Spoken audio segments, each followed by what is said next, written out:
Pinagpapaliwanag ng Land Transportation Office ang isang tricycle driver na nag-counterflow at tila nang aasar pa. Kaugnay niya, naglabas din ng show cause order ang LTO sa isang opisyal nitong nag-viral sa lalawigan ng Rizal.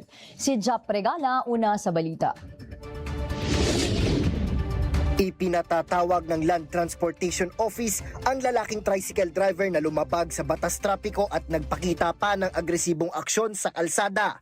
Sa uploaded video sa isang social media post, makikita ang driver na nag-counterflow sa kalsada at tila nangungutya at nagpakita pa ng mapanganib na aksyon. Matapos mag-viral ang video, naglabas kaagad ng show cause order ang LTO laban sa driver at may-ari ng naturang tricycle. Pinagsusumite ng ahensya ang driver ng verified explanation na nagsasaad kung bakit hindi ito dapat patawan ng kasong administratibo kagaya ng reckless driving, obstruction of traffic, driving against traffic at iba pang mga kaso. Suspendido rin ng 70 araw ang lisensya ng naturang driver at inilagay naman sa alarm status ang tricycle na ginagamit nito.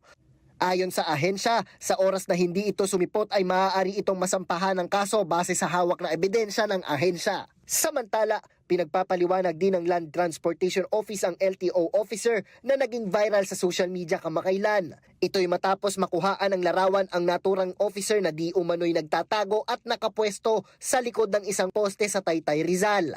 Agad na naglabas ng show cause order ang LTO Calabarzon para pagsumitihin ito ng verified explanation at magpaliwanag kung bakit hindi siya dapat maharap sa posibleng kasong administratibo. Kinokondena rin ng ahensya ang ganitong gawain. Anila, maaari itong magbigay ng maling impresyon sa publiko at dapat anilang kumilos ang mga kawani at miyembro nito ng profesional at may integridad.